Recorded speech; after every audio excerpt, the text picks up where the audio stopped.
Bapa, kami datang kepadamu. Kami mau bersyukur karena semua yang sudah Engkau kerjakan dalam hidup kami. Dan kami menyadari bahwa hidup kami semua hanya karena anugerah-Mu. Kami datang menyembah-Mu ya Tuhan.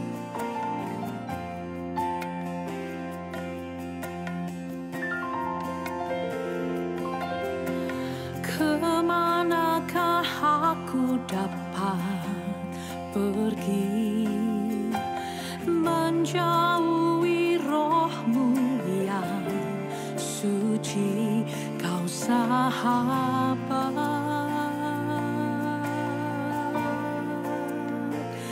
dan Kau dekat.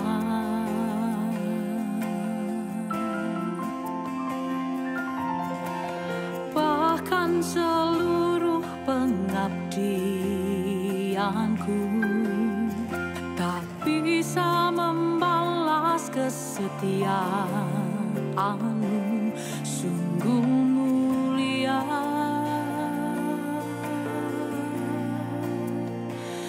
dan berharga.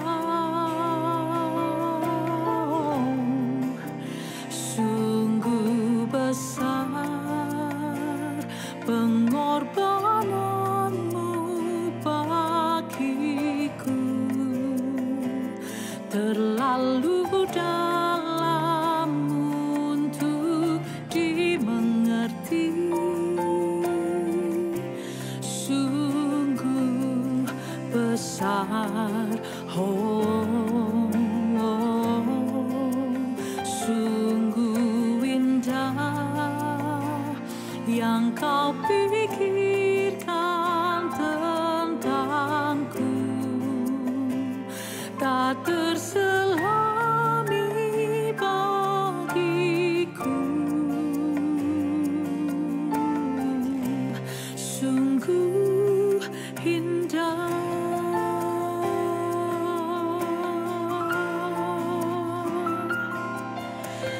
Kemanakah aku dapat pergi, menjauhi roh-Mu yang suci, Kau sahabat,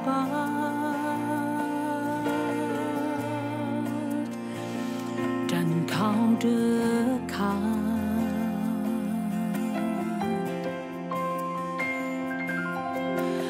Bahkan seluruh pengabdianku tak bisa membalas kesetiaan-Mu, sungguh mulia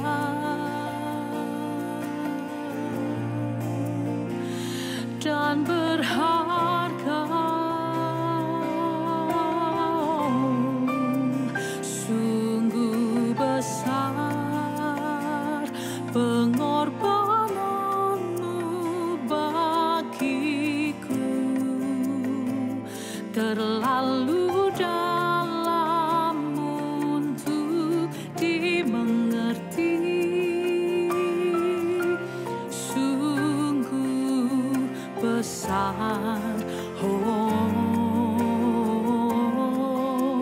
sungguh indah yang Kau pikirkan tentangku, tak terselami bagiku. Sungguh indah,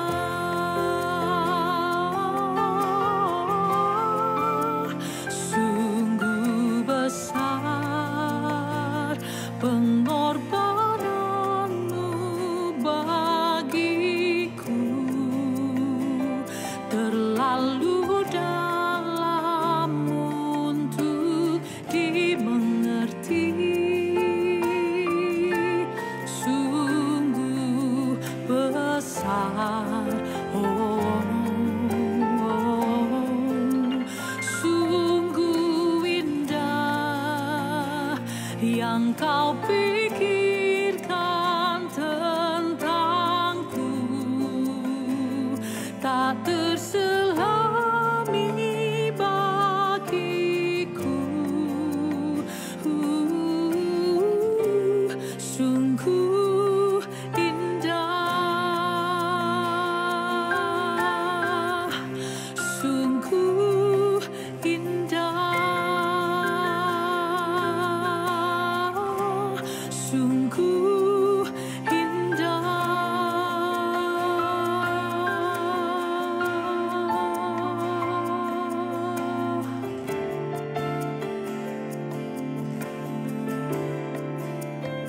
Dan Engkau menjadikan kami biji mata-Mu. Dan Engkau menjadikan kami berharga di hadapan-Mu. Dan kami mulia. Dan kami milik kepunyaan-Mu. Kami datang untuk menyembah. Oh, bersyukurmu atas kasih-Mu bagiku. Tak terselami, tak dapat ku mengerti besarnya kasih setia-Mu. Oh, cinta-Mu ajaib, kasih-Mu besar bagiku, Tuhan. Ku hargai,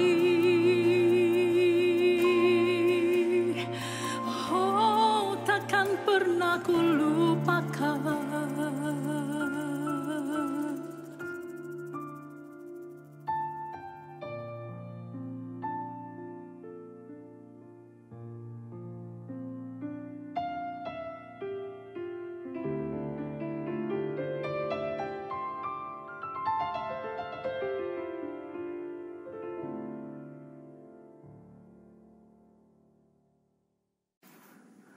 Mari kita berdoa bersama-sama.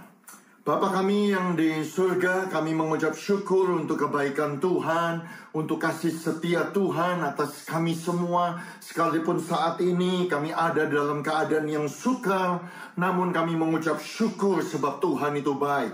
Dan kami bersyukur sebab pada hari Minggu kami masih bisa beribadah kepada Tuhan, memuji, membesarkan dan mengagungkan nama Tuhan, sekalipun kami ada di rumah kami masing-masing. Terima kasih Tuhan, Kau melawat kami semua, Kau melawat jemaat-Mu ya Tuhan, dimanapun kami berada. Terima kasih Tuhan, sekarang tiba saatnya kami mau mendengarkan firman-Mu. Sampaikanlah isi hati-Mu ya Tuhan, kami siap mendengarnya. Hanya di dalam nama Tuhan kami Yesus Kristus. Bersama-sama kita katakan amin.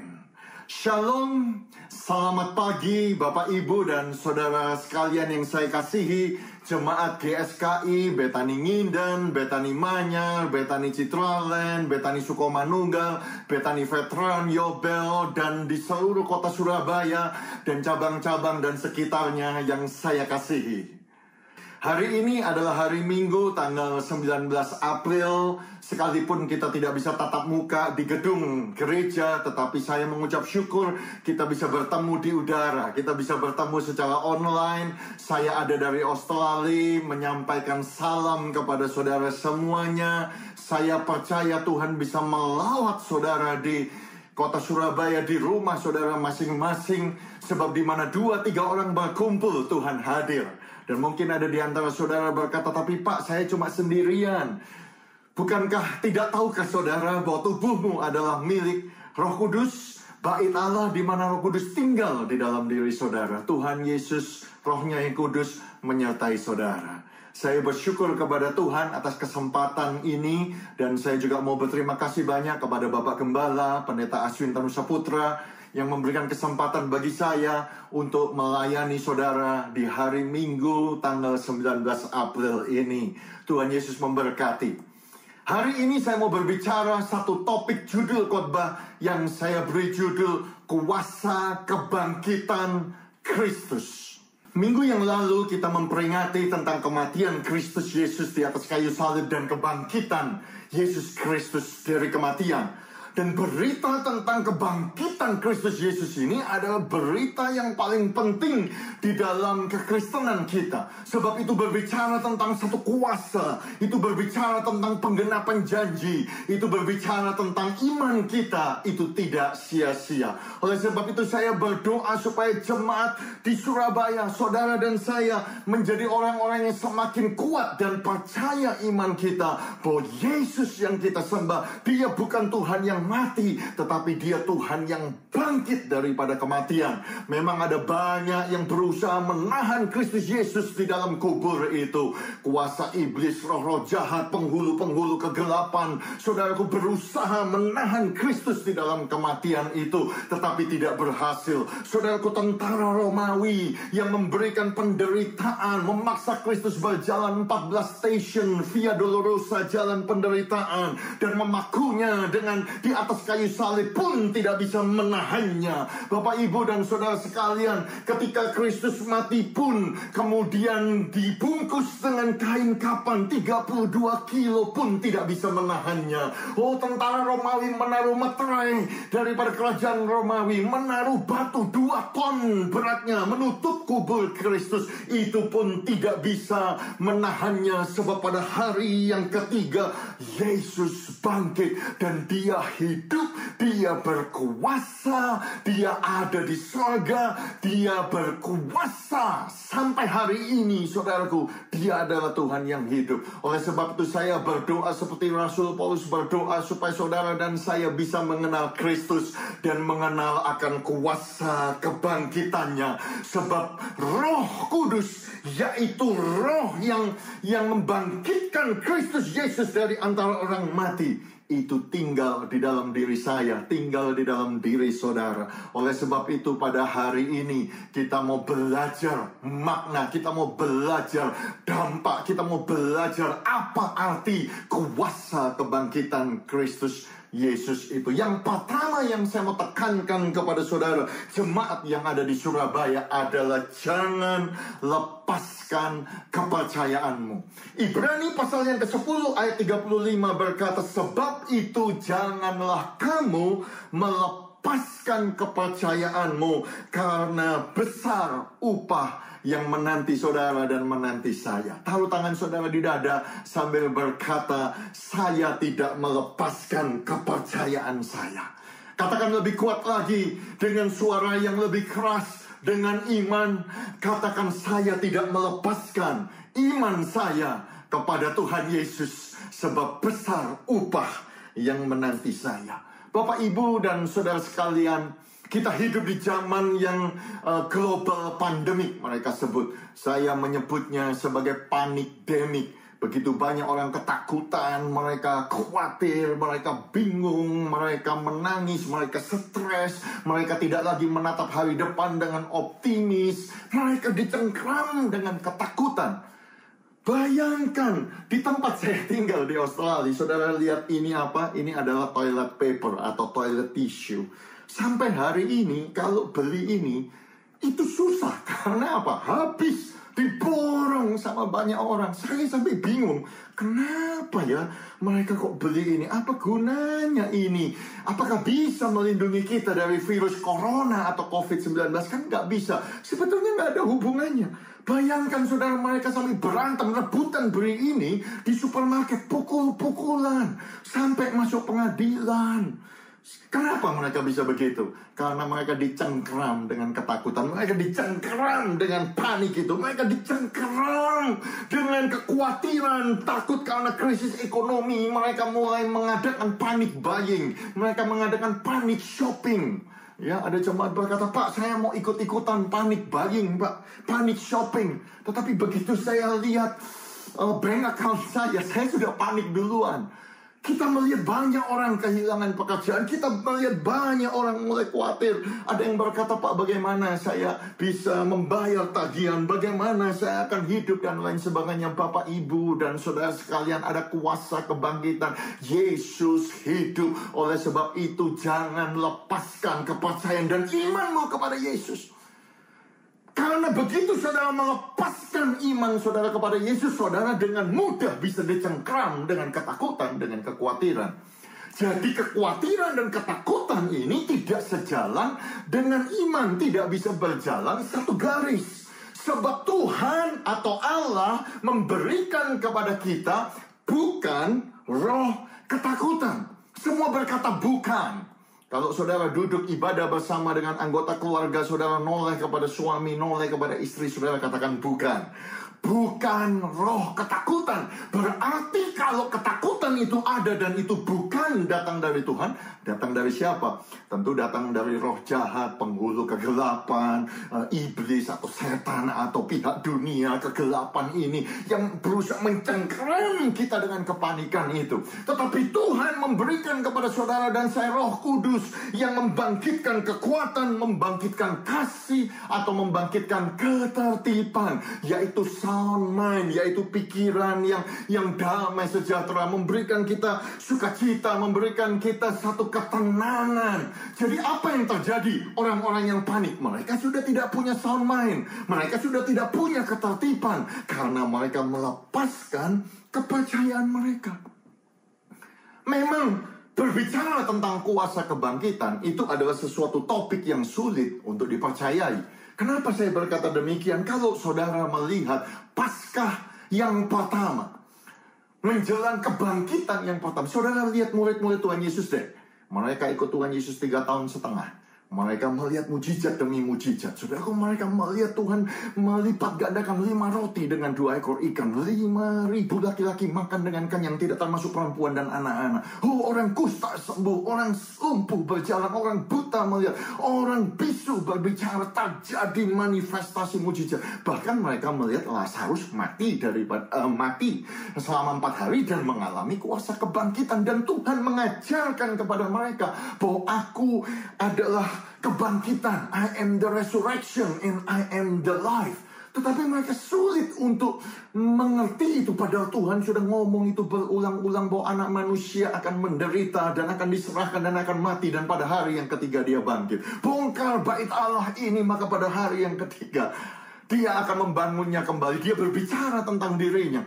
Tetapi karena murid-murid itu panik, karena murid-murid itu melihat penderitaan, melihat peristiwa Jumat Agung, Via Dolorosa, mereka takut, saudara-saudara. Sehingga mereka tidak lagi percaya, mereka lupa akan ada kuasa kebangkitan dari Kristus Yesus. Makanya Yusuf dari Arimatea yang disebut murid Yesus, Nikodemus yang juga murid Yesus, merekalah yang membawa campuran minyak mur dengan minyak gaharu, kira-kira 50 kati beratnya. Itu kalau di Indonesia akan 34 kilo. Jadi rempah-rempah. Kenapa mereka menyiapkan rempah-rempah? Karena mereka tidak punya ekspektasi bahwa Tuhan Yesus itu bangkit. Makanya disiapkan rempah-rempah untuk merempah-rempahi mayat daripada Kristus Yesus. Coba kita lihat lagi di Lukas pasal 24. Pada pagi-pagi benar, hari pertama minggu itu, mereka pergi ke kubur. Saudara perhatikan, membawa rempah-rempah yang telah disediakan mereka. Jadi sekali lagi mereka bawa rempah-rempah. Siapa ini? Itu adalah perempuan-perempuan. Ada Maria dari Magdala, ada Yohana, ada Maria ibu Yakobus, dan perempuan-perempuan lain. Kenapa mereka membawa rempah-rempah? Kenapa mereka pergi ke kubur Yesus? Karena mereka pikir mereka akan ketemu mayat Kristus di sana. Mereka juga sulit untuk mempercayai ada kuasa kebangkitan itu. Makanya setelah mereka melihat Yesus bangkit menampakkan diri dan malaikat dan luar biasa, mereka pergi kepada murid-murid, kepada rasul-rasul. Mereka memberitakan bahwa Kristus bangkit seperti yang dikatakan oleh Tuhan Yesus ketika dia masih hidup. Tetapi saudara perhatikan, bagi mereka, yaitu bagi rasul-rasul, perkataan-perkataan itu seakan-akan omong kosong, seakan-akan itu cuma satu kebohongan, satu yang dibuat-buat, seakan-akan itu satu hoax begitu. Mereka tidak percaya kepada perempuan-perempuan itu. Nah, kita lihat di sini murid-murid saja sulit untuk mempercayai ada kuasa kebangkitan itu. Makanya mereka masih sembunyi. Mereka sembunyi di upper room, di ruang atas itu. Saudara, mereka kunci pintu, takut dibunuh, takut ketangkap sama tentara Romawi. Ketika mereka bersembunyi di sana, Tuhan menampakkan diri dan berkata, damai sejahtera bagi kamu. Saya suka sekali ayat ini. Saya percaya saat ini saudara dan saya yang masih ada di dalam ketegangan atau kekhawatiran atau kebingungan, Tuhan menampakkan diri kepada saudara dan kepada saya, damai sejahtera bagimu. Artinya jangan takut, artinya jangan khawatir, aku menyertai engkau. Jangan takut, jangan khawatir, ada kuasa yang menyertai kita semua. Tetapi saudara lihat di sini, mereka terkejut, mereka takut, dan menyangka bahwa mereka melihat hantu. Kenapa itu terjadi? Karena mereka tidak percaya ada kuasa kebangkitan. Akan tetapi Yesus berkata kepada mereka, mengapa kamu terkejut? Apa sebabnya timbul keraguan dalam hatimu?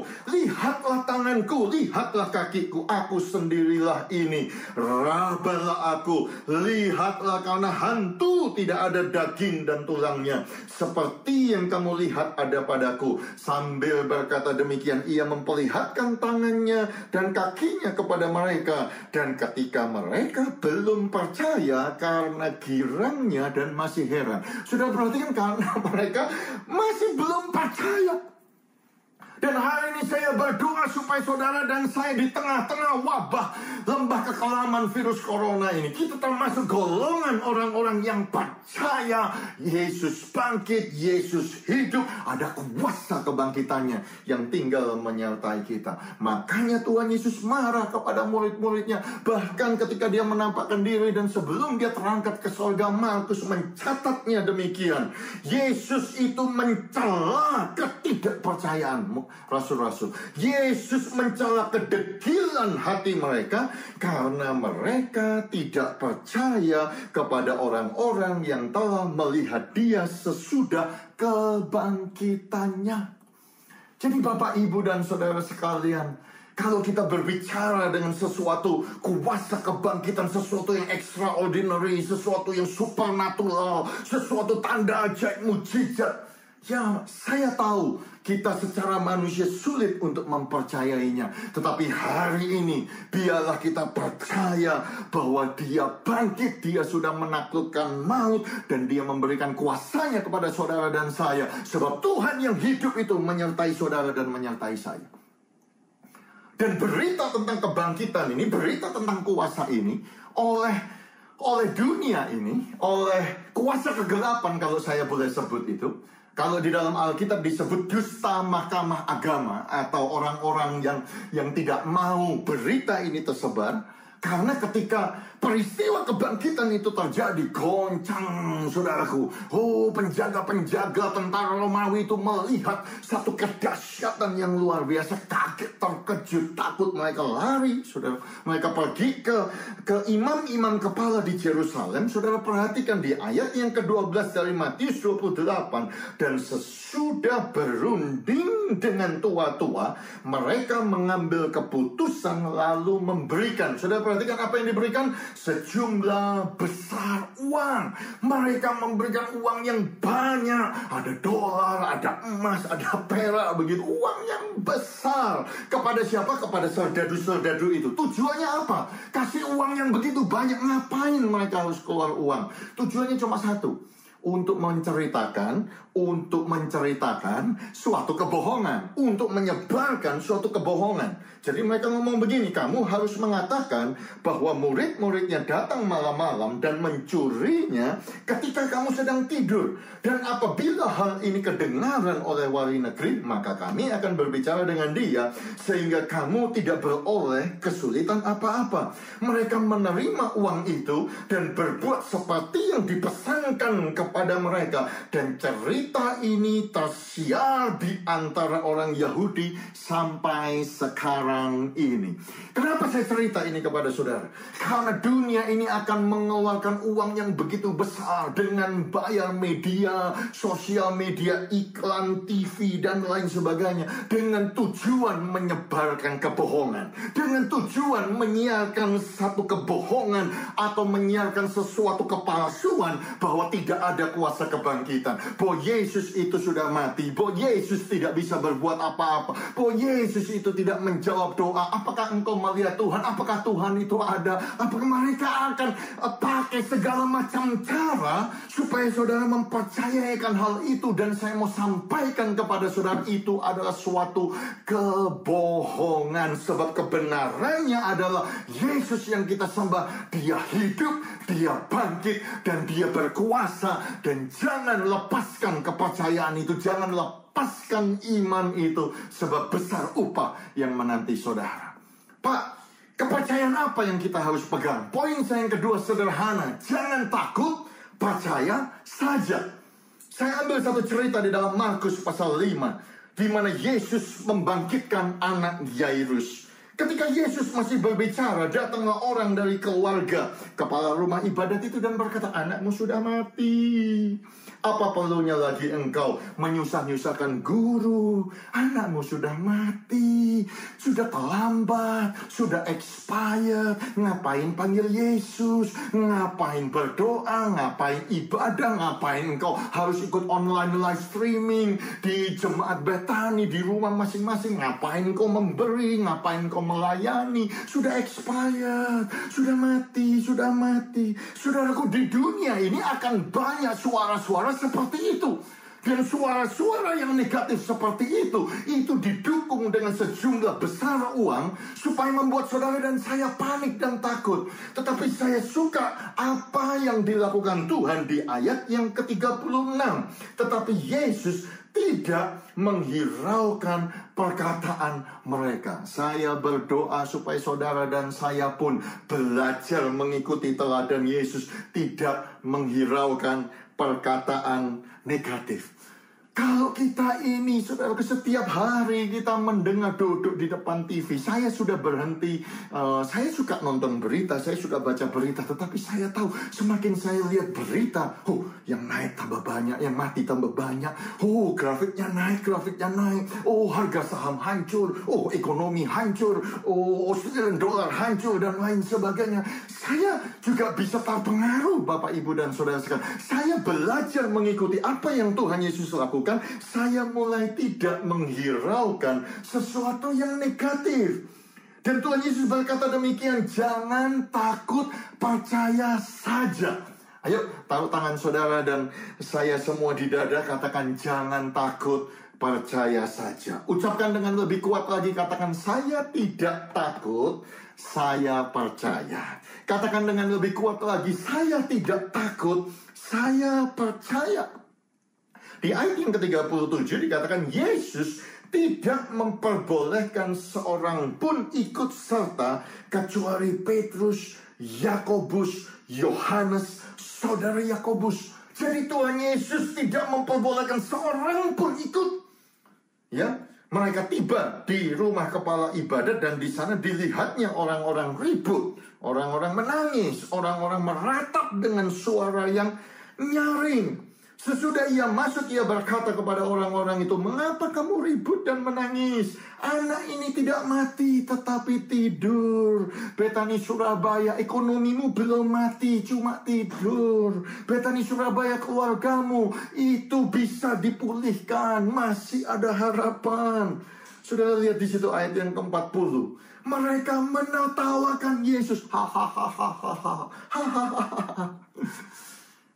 Di dunia ini ada banyak orang yang akan menertawakan kita. Di dunia ini ada banyak suara nyaring, negatif, ribut, menangis, meratap. Apa yang harus kita lakukan? Apa yang harus kita lakukan? Hancur dunia ini. Hancur. Bapak, Ibu, dan saudara sekalian, apa yang dilakukan Yesus ini yang membuat saya terpesona, saudaraku. Maka diusirnya semua orang itu. Sekali lagi, maka diusirnya semua orang itu. Jadi Tuhan Yesus bukan saja tidak menghiraukan, Tuhan Yesus itu apa? Mengusir.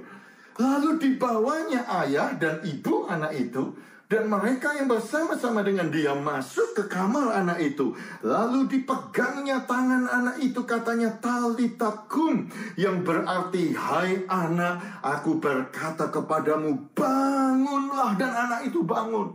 Bapak, Ibu, dan saudara sekalian, ketika kita melihat konteks ini, kalau saya jadi Tuhan Yesus dan saya punya tugas untuk meyakinkan dunia ini untuk mempercayai bahwa akulah jalan, akulah kebenaran, akulah hidup, ya, saya akan melakukan mujizat kebangkitan ini, kebangkitan, saudara, di depan banyak orang, betul? Saya akan panggil semua orang itu yang sudah ngomong anak ini mati, percuma, yang meratap, yang ribut dengan suara nyaring, yang berkata sudah mati, yang menertawakan. Saya akan panggil semuanya, saya akan demonstrasi kuasa kebangkitan di depan mereka, ya Pak ya. Tetapi tidak demikian. Semuanya diusir. Yang dibawa masuk siapa? Cuma Petrus, Yohanes, Yakobus, papa, mama anak itu, Tuhan Yesus, sama mayat anak itu 7 orang saja. Di tempat yang tertutup, di kamar itu terjadi mujizat kebangkitan. Kenapa harus di tempat yang tertutup? Saya percaya dengan sungguh hati bahwa kuasa kebangkitan itu hanya ditujukan kepada orang-orang yang percaya. Dan saya berdoa supaya jemaat Betani Surabaya, saudara dan saya termasuk golongan orang-orang yang percaya, orang-orang yang tidak melepaskan iman, orang-orang yang tidak takut, dan kita termasuk golongan orang-orang yang menyaksikan kuasa manifestasi kebangkitan, kuasa kebangkitan daripada Yesus. Yang percaya katakan amin. Sekali lagi, yang percaya katakan amin. Saya tahu saya tidak bisa melihat saudara, tetapi saya percaya saudara berkata amin, haleluya, dengan suara yang keras. Dan mungkin ada baiknya kita melakukan praise break, atau kita berhenti sejenak dan kita tepuk tangan untuk kemuliaan Tuhan yang begitu luar biasa, bahwa sampai hari ini dia sanggup melakukan kuasa kebangkitan itu di dalam hidup saudara, di dalam hidup saya, bagi orang-orang yang percaya kepadanya. Sama-sama katakan amin. Amin. Saya ilustrasikan itu seperti ini. Contoh, saya pergi ke airport. Biasanya saya naik Qantas nomor 569 tujuan Sydney. Pada waktu saya di airport, saya mendengar banyak suara. Oh, yang ke Canberra, boarding. Yang ke Melbourne, halo, cepat. Yang pergi ke Tasmania harus lewat security. Oh, yang pergi ke Darwin, pintu mesti ditutup. Apakah saya mendengar noise seperti itu? Ya, saya mendengar. Tetapi itu bukan voice. Itu bukan suara yang ditujukan kepada saya.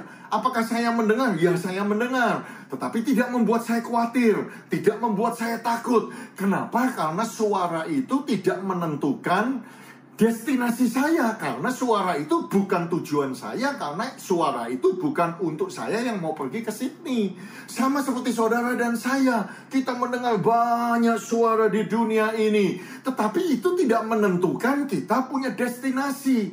Sebab destinasi saudara dan saya hanya ditentukan oleh suara yang datang dari Tuhan Yesus Kristus, yaitu firman-Nya. Oleh sebab itu kita perlu tune in, kita perlu memilih-milih, memilah-milah. Sama seperti saudara mendengarkan radio, siaran khotbah ini dari Betani FM, BFM. Padahal ada banyak gelombang-gelombang radio, tetapi saudara yang memilih mana yang saudara mau dengar, mana yang tidak mau saudara dengar. Dan kita hari ini, kita mendengar suara, yaitu firman Tuhan. Destinasi kita adalah apa? Bahwa Tuhan menyertai kita. Kita tidak takut akan bahaya, sebab melewati lembah kekelaman virus corona, Dia Immanuel, Dia beserta dengan kita. Gada Tuhan dan tongkat Tuhan, itulah yang menyertai kita. Itulah yang kita percayai, bahwa Tuhan mengurapi kepala kita dengan minyak, bahwa Tuhan menyediakan hidangan bagi kita di hadapan musuh kita. Biarlah kita penuh dengan melimpah, sehingga kita bisa berkata bahwa kekuatan, kebesaran Tuhan, tanda ajaib, mujizat, kasih, kemurahan, oh, itulah yang menyertai aku, menyertai saudara seumur hidup kita. Dan kita diam di rumah Tuhan sepanjang masa. Itu yang kita dengar, itulah yang kita perlu perhatikan, suara-suara firman Tuhan. Bapak, Ibu, dan saudara sekalian, Sydney Morning Herald yang dipublish tanggal 1 Agustus tahun 2002 menceritakan tentang satu kisah tentang dua saudara yang namanya Winner Lane sama Luther Lane. Mereka adalah anak dari seseorang yang namanya Robert Lane yang hidup di tahun 1958 yang tinggal di Harlem. Ya, Robert Lane ini dulu mungkin belum ikut KB gitu, jadi anaknya banyak. Pada waktu anaknya yang ke-6 lahir, baby boy, laki-laki, dikasih nama Winner Lane, jalur kemenangan begitu, supaya anaknya menang. Tetapi yang aneh, 3 tahun kemudian lahirlah anak yang ke-7. Dia kemungkinan kebingungan kasih nama apa. Dia sudah punya jalur kemenangan, dikasih nama Luther Lane, jalur kekalahan.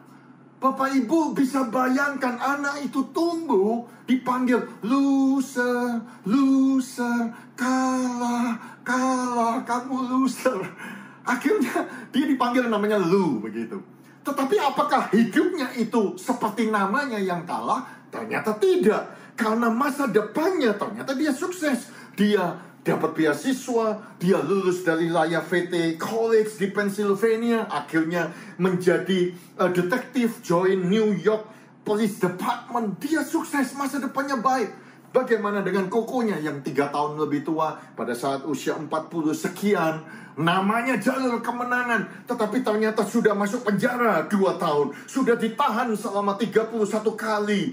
Dia melakukan banyak kriminal, banyak pencurian, perampokan, kekerasan domestik dan lain sebagainya. Ternyata masa depannya itu tidak seperti apa yang diberikan nama oleh orang tuanya. Kenapa saya cerita ini kepada saudara? Karena saudara dan saya, masa depan kita tidak bergantung kepada manusia. Masa depan saudara dan saya tidak bergantung kepada apa yang pemerintah katakan, tidak bergantung kepada apa yang orang tua kita katakan, tidak bergantung kepada apa yang bos teman kita katakan. Masa depan saudara dan masa depan saya bergantung kepada apa firman Tuhan katakan, yaitu engkau adalah orang yang menang, bahkan lebih daripada pemenang. Yaitu saudara dan saya bersama dengan Kristus, kita bisa melakukan perkara-perkara yang besar.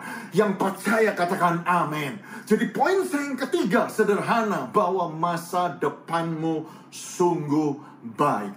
Taruh tangan saudara di dada sambil ucapkan dengan suara yang keras bahwa masa depanku sungguh baik. Katakan lebih kuat lagi, sekali lagi, masa depanku sungguh baik. Bapak Ibu, setiap kali kita berbicara tentang kuasa kebangkitan, kita mengingat bahwa Kristus dibangkitkan di hari yang pertama pada minggu itu.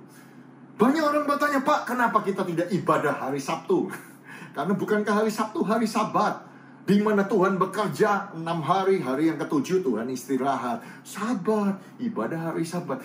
Tidak, justru kita ibadah di hari pertama. Kenapa bukan di hari yang terakhir? Karena di hari pertama itu adalah hari kebangkitan daripada Tuhan. Disebut hari Tuhan, disitulah rasul-rasul ibadah, disitulah rasul-rasul itu berkumpul. Mereka memberikan hari yang pertama dalam minggu itu untuk Tuhan. Jadi Perjanjian Lama mereka selalu bertemu di hari yang terakhir dari minggu untuk melihat ke belakang.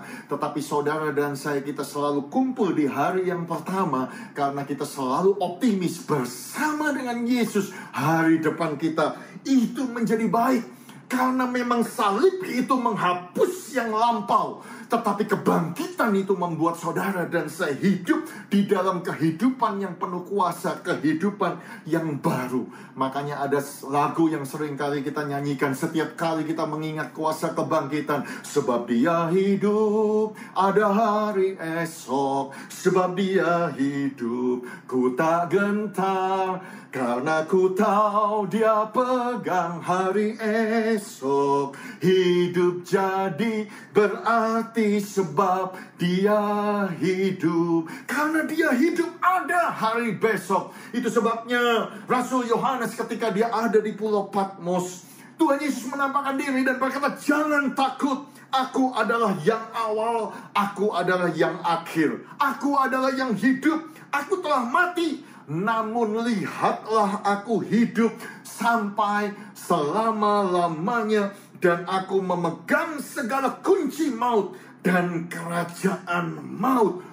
Wow, hanya Yesus yang bisa berkata demikian. Sebab dia dulu mati, namun dia hidup. Dia hidup sampai selama-lamanya. Oleh sebab itu jangan takut Bapak Ibu dan saudara sekalian. Jangan khawatir Bapak Ibu dan saudara sekalian. Karena dia adalah yang awal, dia adalah yang akhir. Dia yang hidup, dia yang maha kuasa. Dia yang sudah ada, dia yang ada, dan dia yang akan datang. Dia memegang kunci maut, dia memegang kunci neraka. Dan kalau Yesus bisa memegang kunci neraka, dia bisa menolong saudara. Kalau Yesus memegang kunci kerajaan maut, dia bisa menyembuhkan saudara. Kalau Yesus hidup sampai selama-lamanya dan berkuasa, dia bisa memulihkan keadaan saudara. Dia memberkati saudara. Dan kalau Yesus adalah yang awal, yang akhir, dan yang hidup, berarti kalau hari ini saudara menderita, saudara tidak menderita untuk selama-lamanya. Mungkin saudara ada yang bangkrut karena virus corona, engkau tidak akan bangkrut untuk selama-lamanya. Dia hidup, dia berkuasa, dia pegang segala kunci maut untuk memberikan saudara hidup, dan supaya saudara memilikinya dalam segala kelimpahan. Dengan kebangkitannya, musuh yang terakhir yang dibinasakan ialah maut. Maut sudah dikalahkan Bapak Ibu. Dan ayat itu tidak berhenti sampai di situ. Di ayat yang ke-27 dari 1 Korintus pasal 15. Sebab segala sesuatu telah ditaklukkannya di bawah kakinya. Jadi dengan kuasa kebangkitannya, segala sesuatu dia taklukkan di bawah kakinya. Kuasa daripada virus, kuasa sakit penyakit ditaklukkannya. Mungkin hari ini Bapak Ibu dan saudara sekalian mungkin berkata, iya Pak, tetapi saya masih ada dalam keadaan yang sukar. Ya mungkin kita sedang menderita, tetapi percayalah masa depanmu baik. Weeping may endure for the night, but joy will come in the morning. Memang sepanjang malam terdengar tangisan, tetapi ada sukacita di waktu pagi. Tuhan sanggup mengubahkan ratap kita menjadi tari-tarian. Tuhan akan mengganti kain kabung kita dengan nyanyian sukacita. Amsal berkata bahwa masa depan saudara dan masa depan saya sungguh ada, dan harapanmu tidak akan hilang. Bahwa kita punya masa depan yang baik. Tapi Pak, bagaimana caranya Pak? Pak, bagaimana saya bisa punya iman yang seperti itu? Simple. Tetaplah beriman, dengarkanlah firman Tuhan. Jangan lepaskan kepercayaanmu. Jangan takut, percaya saja masa depanmu baik. Oh, maksud Bapak hanya percaya saja, tapi saya tidak kelihatan Pak. Saya tidak melihat apa-apa. Bapak Ibu dan saudara sekalian, contohnya aja virus ini. Ya, kalau virus yang tidak kelihatan ini bisa membuat dunia ini bertekuk lutut, saudara bisa bayangkan iman yang tidak kelihatan. Betul nggak? Saudara bisa bayangkan biji sesawi yang tidak kelihatan. Iman itu ternyata tidak perlu besar, cukup iman yang kecil. Ya, makanya Tuhan Yesus berkata, jikalau engkau mempunyai iman sebesar biji sesawi saja, kamu bisa berkata kepada gunung ini, pindah dari tempat ini ke sana, maka gunung ini akan pindah, dan takkan ada yang mustahil bagimu. Sebab sesungguhnya ketika engkau mempunyai iman sebesar biji sesawi saja, kamu dapat berkata kepada pohon ara ini, terbantunglah engkau dan tertanamlah ke dalam laut, maka ia akan taat kepadamu. Jadi iman itu bukan perlu yang besar, yang kelihatan. Justru iman itu kecil saja. Simple. Iman itu come from the hearing, and the hearing by the word of God. Iman itu datang dari pendengaran. Pendengaran akan firman Tuhan. Simple, sederhana, kecil. Ya, saya di sini ada contoh biji sesawi. Ya, kecil sekali, tidak kelihatan. Kalau di kamera ini saya lempar, ya, biji sesawi saya lempar kamera. Nah, apakah saudara kelihatan? Tidak kelihatan, bukan? Nah, Alkitab berkata yang tidak kelihatan kecil itu bisa memindahkan gunung. Itu bisa berkata kepada pohon ara ini, terbantun ke dalam laut, dan itu akan terjadi, akan taat kepadamu. Wow, jadi begitu simple. Itu sebabnya Paulus mengajarkan kepada kita, kami tidak memperhatikan yang kelihatan, melainkan yang tidak kelihatan. Karena yang kelihatan sementara, sedangkan yang tidak kelihatan itu kekal. Ya, virus nggak ada yang bisa lihat, bukan? Tapi kita cuci tangan. pakai hand sanitizer, kita semprot-semprot disinfektan. Oh, kita hati-hati, social distancing. Oh, tidak boleh berdekatan, ya toh. Padahal kita tidak melihat satu musuh yang tidak kelihatan, tetapi seluruh dunia ini kacau balau. Tutup border, tidak boleh ketemu, tidak boleh ibadah. Padahal tidak kelihatan, nah. Tetapi mereka percaya bahwa virus yang tidak kelihatan itu ada. Dan virus yang tidak kelihatan yang kecil itu, yang cuma sekian 0,0000 sekian, itu pun harus pakai mikroskop untuk lihatnya. Itu ternyata berbahaya dan bisa berdampak besar. Apalagi iman yang kecil kepada Tuhan. Iman kepada firman Tuhan. Tuhan, aku percaya. Tuhan, aku berserah kepada Tuhan. Tuhan, aku butuh Engkau. Tuhan, pegang tanganku. Tuhan, aku tidak bisa berjalan sendirian. Tuhan, aku berdoa kepadamu. Tuhan, sederhana bukan? Percaya kepada apa yang ditulis, bahwa Dia bangkit, Dia hidup, Dia mendengar doa, Dia beserta dengan kita, Dia Immanuel. Walaupun kita tidak bisa melihat Yesus, walaupun kita tidak bisa melihat Roh Kudus, kita tidak bisa melihat surga, tetapi kita percaya itu nyata, itu real, kuasanya itu nyata, sebab Dia hidup. Ya. Di dalam hidup ini kita sering pakai iman, saudaraku, ya. Sama seperti saudara ke dokter, kemudian saudara dapat resep begitu ya. Resepnya tulisan ceker ayam gitu, gak bisa dibaca, tapi kan saudara percaya. Karena saudara pakai iman untuk mempercayai dokter. Saudara pakai iman untuk mempercayai obat. Saudara dapat banyak broadcast di WhatsApp ya toh, supaya hidup sehat harus berjemur. Saudara, kita percaya itu baik-baik, berjemur. Oh, harus makan vitamin C, A, B, C, D, E. Ya bagus minum vitamin, saudara. Kenapa saudara melakukan itu? Karena saudara punya iman bahwa itu akan terjadi, ya toh, itu saudara punya pengharapan. Sama dengan firman Tuhan, sama dengan kuasa kebangkitan.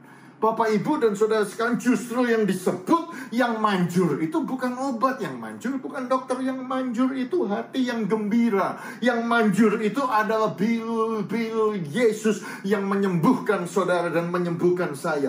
Jadi kita harus sepakat dengan firman.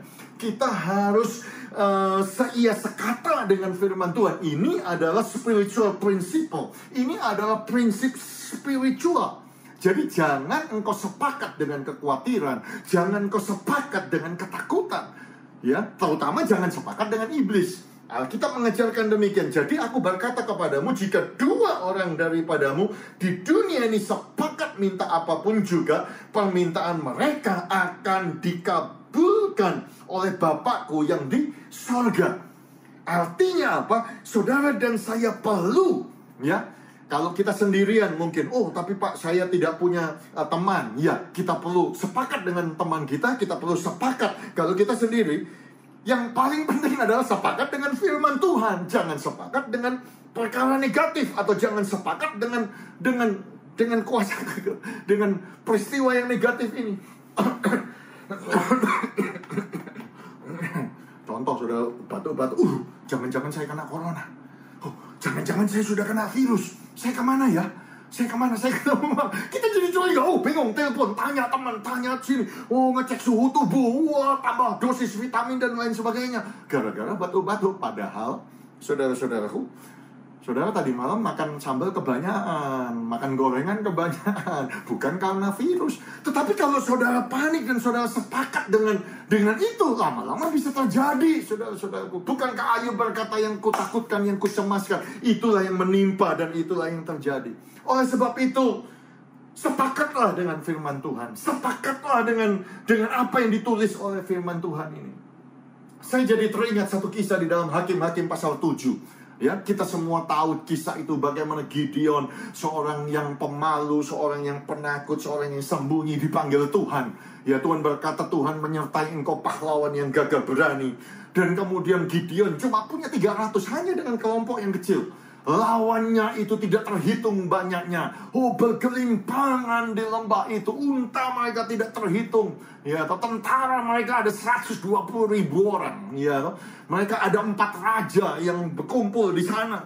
Ya, Dan kemudian ketika Gideon datang, saudara perhatikan di situ, dia mendengar seseorang menceritakan mimpi kepada temannya. Aku bermimpi. Saudara perhatikan mimpinya agak aneh, karena dikatakan tampak sekeping roti jelai terguling masuk ke perkemahan orang Midian. Setelah sampai ke kemah ini, dilanggarnya kemah ini sehingga roboh, dibongkar bangkirkannya. Demikian kemah itu habis runtuh. Lalu temannya menjawab, ini tidak lain dari pedang Gideon bin Yoas orang Israel itu. Allah telah menyerahkan orang Midian dan seluruh perkemahan ini ke dalam tangannya. Saya tahu bahwa arti daripada sekeping roti itu adalah pedang. Tetapi Tuhan itu memberikan mimpi ini, dia pakai satu simbol. Sesuatu roti kan sesuatu yang lemah, tidak, saudara, roti, ya. Tetapi sengaja Tuhan pakai roti jelai. Ya, kenapa roti? Karena bukankah roti itu adalah firman? Bukankah firman itu adalah pedang? Kenapa roti? Karena roti itulah mana, ya, roti hidup. Kenapa roti? Karena Yesuslah roti yang hidup itu. Yesus yang adalah firman itu yang datang kepada kita. Jadi maksudnya adalah firman itulah yang akan menghancurkan musuh-musuh saudara. Firman itulah yang akan bekerja. Sebab firman yang keluar dari mulut Tuhan tidak akan kembali dengan sia-sia. Dan firman itu akan melaksanakan. Dan firman itu akan berhasil. Sebab firman Tuhan itu kuat. Firman Tuhan itu hidup. Firman Tuhan itu tajam. Dan firman itu dapat menembus masuk, saudaraku, tajam, memisahkan sumsum dengan roh. Firman Tuhan itu tidak akan pernah berlalu. Langit dan bumi akan berlalu, namun firmanku tidak akan pernah berlalu untuk selama-lamanya. Jadi Bapak, Ibu, dan saudara yang saya kasih yang ada di Surabaya, mulailah deklarasikan firman Tuhan. Dan saya mau menutup firman Tuhan yang simple, yang sederhana ini, yaitu firman Tuhan yang didedikasikan kepada saudara, yaitu Mazmur pasal 91 ayat yang ketiga. Sungguh, saya suka kata sungguh ini, saudara, karena Alkitab tidak berkata kira-kira atau semoga atau mungkin atau siapa tahu, ya, atau Tuhan akan menepati. Alkitab dengan jelas berkata, sungguh Tuhanlah yang akan melepaskan engkau dari jerat penangkap burung. Sungguh Tuhanlah yang akan melepaskan engkau dari penyakit sampar yang busuk. Sungguh Tuhanlah yang akan melepaskan engkau terhadap penyakit sampar yang berjalan di dalam gelap. Sungguh Tuhanlah yang akan melepaskan engkau terhadap penyakit menular yang mengamuk di waktu petang. Kalau saya boleh tambahkan, sungguh Tuhanlah yang akan melepaskan engkau dari jerat penangkap virus COVID-19 ini. Haleluya. Walau 1.000 orang lebah di sisimu dan 10.000 di sebelah kananmu, tetapi itu tidak akan menimpa kamu. Malapetaka tidak akan menimpa kamu, dan tulah tidak akan mendekat kepada kemahmu. Ada seseorang berkata begini kepada saya, Pak, saya tidak takut. Kenapa tidak takut? Karena Alkitab berkata 1.000 dan 10.000. Belum ada 10.000 yang mati di negara ini. Jadi ya kalau di atas 10.000 mungkin saya mulai khawatir. Tetapi Bapak, Ibu, dan saudara sekalian, haleluya, percayalah bahwa Tuhan sanggup melepaskan engkau dari COVID-19. Kita mendeklarasikan COVID itu adalah Christ over virus and infectious disease. Bahwa kita mendeklarasikan COVID-19 itu Christ over victory and dominion. Bahwa Christ over virus and death. Karena Kristus itu di atas setiap penyakit, di atas setiap kemenangan, di atas setiap dominion. Saya mengundang Bapak, Ibu, dan saudara sekalian, mari kita bangkit berdiri di rumah saudara masing-masing. Mulailah membuka kedua tangan saudara dan mulailah berdoa. Mulailah percaya, menaruh pengharapan kepada Tuhan. Dan saya membaca Yeremia 17 kebuat saudara yang mengandalkan Tuhan, yang menaruh harapan kepada Tuhan. Alkitab berkata saudara pasti akan diberkati. Sebab saudara seperti pohon yang ditanam di tepi air, yang merambatkan akar-akarnya ke tepi batang air. Dan ketika panas terik datang, engkau tidak akan kesukaran, sebab daunmu akan tetap hijau.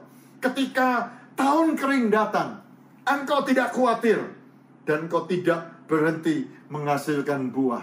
Virus corona boleh datang, krisis ekonomi boleh datang, harga saham boleh hancur dan lain sebagainya. Tetapi sumber kita bukan ekonomi, sumber kita bukan dari dunia ini. Sumber kita adalah pengharapan kita hanya kepada Tuhan. Dan ketika semuanya itu datang, daun saudara tetap hijau. Engkau tidak khawatir dan engkau tidak pernah berhenti menghasilkan buah. Sama-sama kita berkata amin. Mari kita berdoa bersama-sama, kita membuka kedua tangan kita. Tuhan, kami percaya akan kuasa kebangkitan.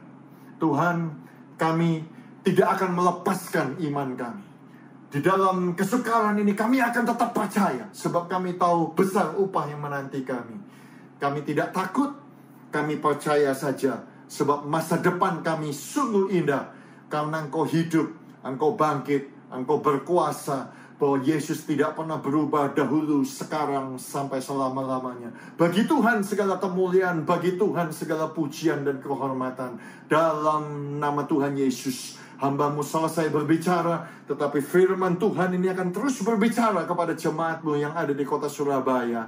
Dalam nama Yesus bersama-sama kita katakan amin, amin, amin. Terima kasih untuk kesempatan saya bisa bertemu dengan saudara semua. Tuhan Yesus memberkati. God bless you all. Amen.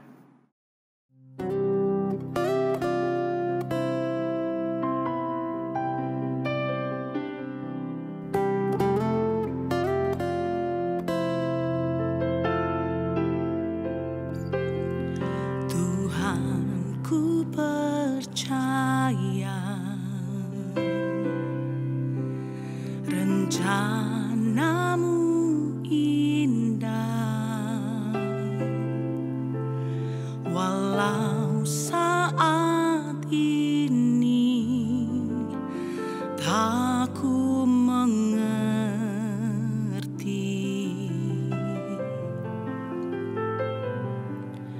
Engkau telah berfirman, kan beri masa depan, damai sejahtera, penuh harapan.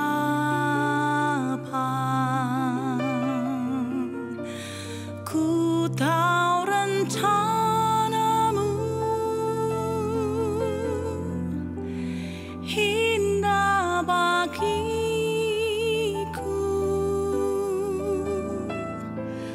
Ku tahu kehendak-Mu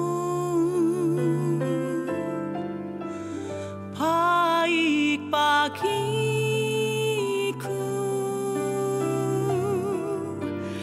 Ku tahu rancangan-Mu sempurna bagiku.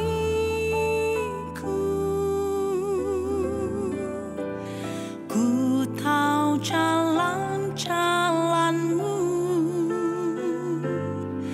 yang terbaik bagiku. Ku tahu rencana-Mu indah bagiku.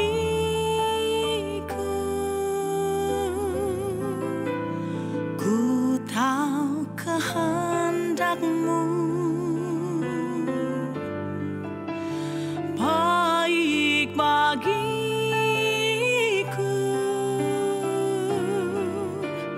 Ku tahu rancangan-Mu sempurna bagiku.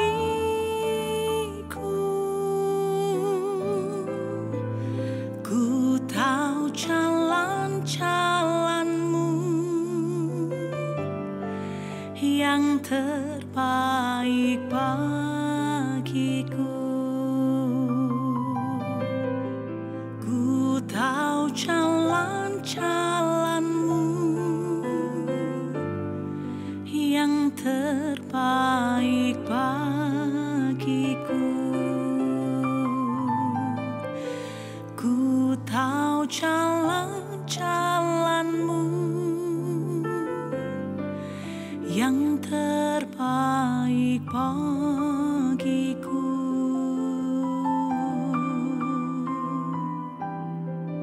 Sungguh rencanamu pasti yang terbaik bagiku.